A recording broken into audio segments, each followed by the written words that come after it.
So, Ben Shapiro wants President Trump to pardon Derek Chauvin, who was convicted in the death of George Floyd back in 2020. Is this a good idea, bad idea, somewhere in between? Let's talk about it. How's everybody doing? My name is Anthony Brian Logan, and today we got to talk about Ben Shapiro of the Daily Wire asking President Trump to pardon Derek Chauvin, who was convicted in the death of George Floyd that took place in Minneapolis back in 2020. Now, first things first, straight away, I want you to know what I think about Chauvin, Floyd, the whole situation. I don't think that Chauvin should be in the penitentiary. I think he should be home.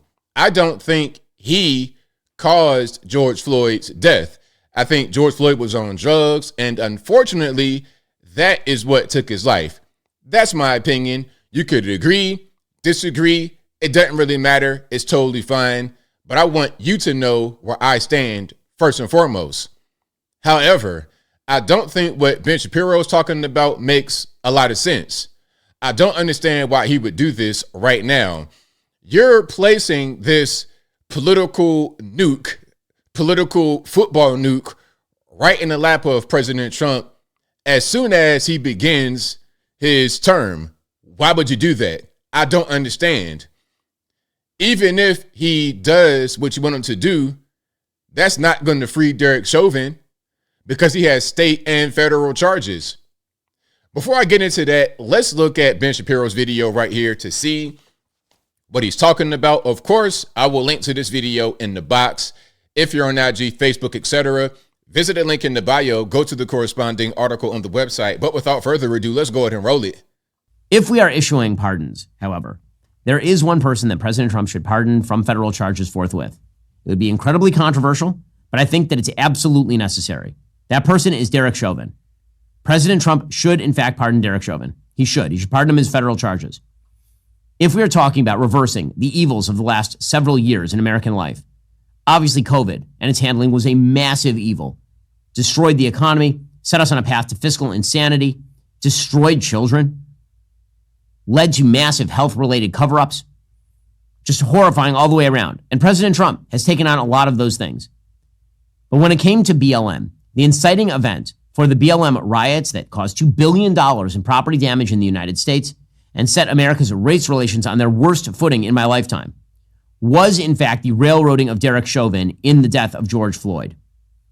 The evidence demonstrates that Derek Chauvin did not in fact commit murder of George Floyd. George Floyd was high on fentanyl. He had a significant pre-existing heart condition. George Floyd was saying he could not breathe before he was even out of the car. He was in the car saying he could not breathe. Derek Chauvin, for large segments of even the tape that was shown, had his knee on George Floyd's shoulder or back, not on his neck. The autopsy of George Floyd showed that he had no damage to his trachea, that probably George Floyd died of excited delirium.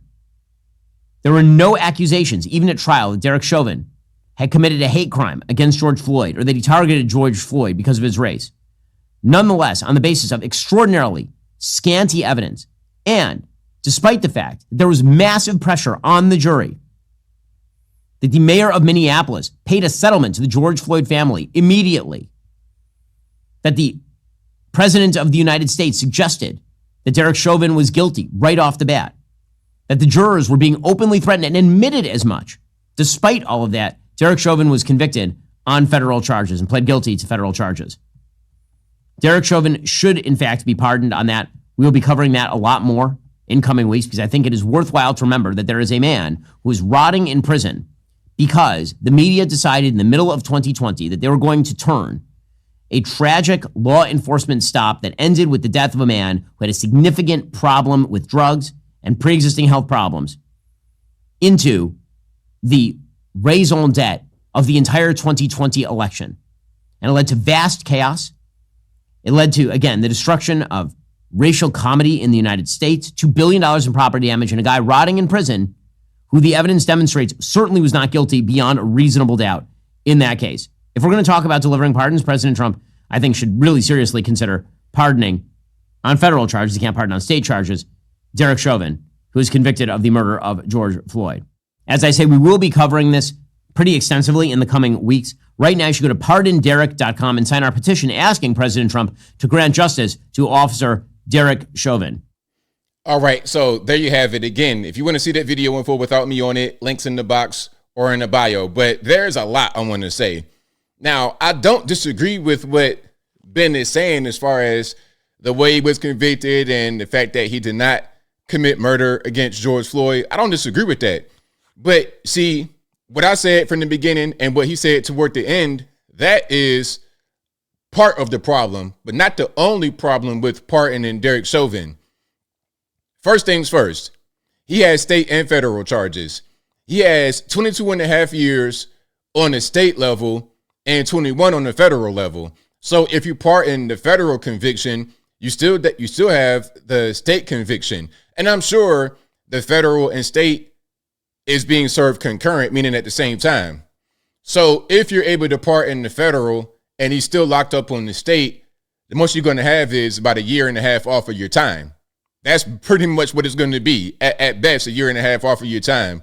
Now, is that year and a half of 22 and a half years worth sparking more civil unrest, more riots, because that's what you're going to have happen. If he does that, what's going to be the immediate reaction? Trump pardons George Floyd's killer. Trump is leaning into white supremacy. Elon Musk, white supremacist. Ben Shapiro, self-hating Jew, white supremacist. That's what they're going to say. That's not what I'm saying, but that's what they're going to say. And what's going to be the result? More civil unrest. If you're worried about the $2 billion in property damage, what do you think will be the result if Trump does this? It's going to be more property damage, probably worse than the first time, because it'll be driven by the media and their politicians. They're already out there protesting for Ukraine and Palestine and whatnot. So if you put that out there right now, it'll make things worse. And again, I think he shouldn't have been convicted, but going about it this way is not going to make a difference. If you pardon him, he's not going to come home. He's still going to be in prison on the state charges. Maybe you say it'll help with the appeals process, but you don't know that. That's just kind of gambling. And is this one man worth the damage that's going to happen? I mean, you might want him to come home, but is it going to be worth it? I don't really think so. People already think you're racist or think you hate black people. All you're going to do is just add fuel to that fire. And again, I know the reality of the situation. I get it.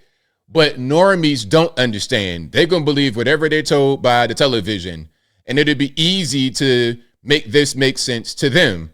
So I don't really understand the science behind it. Now, one thing that was pretty interesting is that this video came out, and then I think it might have been the next day, they're at President Trump's speech. The State of the Union address, that's not a State of the Union address. I saw Ben Shapiro, Matt Walsh, all these guys right there in the actual gallery. I'm like, that's interesting. So you did this before you go to State of the Union address to get visibility and to make President Trump be able to see it. That's kind of what it sounds like to me. You're trying to push this forward right during the first couple of months of Trump's presidency. At best, he would do this on the way out. That's usually how pardons go. You do it on the way out so nobody can really attack you for it. Hey, look, man, it's my last day. I'm going to pardon everybody. Just like Joe Biden pardoning his whole family. He did that pretty much on the last day of the presidency. That's how these things are normally done. Why would you want a guy to do something so politically disadvantageous right at the beginning of the first term? It sounds like sabotage to me, in my humble opinion. Although the cause is what people could get behind, they appreciate your sentiment, but your ulterior motive and your timing just seems kind of suspect to me. Now, as I close, I want to say this again. Derek Chauvin should not be in a penitentiary, but pushing for a pardon is not going to make him come home. He'll still be in prison for 20-something years. And that year and a half at best that he would get off of his sentence is not going to be worth the damage that's done to society. You already have the media putting out a bunch of hateful rhetoric. social media putting out hateful rhetoric. You already have that going on. All you're going to do is add to it. If anybody thinks it's a good idea, in my humble opinion, you're not thinking beyond just one step. Okay, justice for Derek Chauvin. Okay, cool. But what will be the results after that? How many more people are going to become victims of Antifa, Black Lives Matter, and whatnot as a result? We know these cities, soft on crime, they just let stuff go on. You're going to have more summer loves if this kind of thing is allowed to persist, in my humble opinion. And I think I'll leave that right there for now. And what say you? What's your opinion about Trump pardoning Derek Chauvin right now? I'm talking about the first 2 months of his presidency. You want to do that? It's going to be constant negative news. There's going to be riots. There's going to be protests. There's going to be all of that just for a guy to get a year off of a 22-year sentence, because pardoning Chauvin on the federal level will not affect the state level, which he still has 22 and a half years. Whatever your thoughts are, let me know in the comments below. You guys know where I'm at. I think that this is just really strange. It doesn't make any sense. It kind of seems like it's a bit like sabotage, because there's no benefit to anybody. To Derek Chauvin to get a year and a half off his sentence, I suppose, but nobody else will benefit here. President Trump's not going to benefit.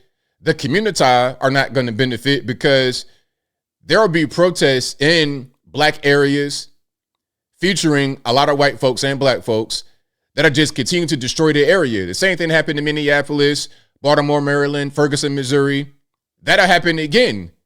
And if it won't happen, if it does not happen, you're doing things that are going to encourage it to happen. You're setting the stage for that kind of thing to happen. And my question is, why? A year and a half off the sentence? Is it really worth it? Whatever your thoughts are, please let me know in the comments below. And that's all I got to say for this video. If you like what you heard, please comment, rate, share, and subscribe. Peace.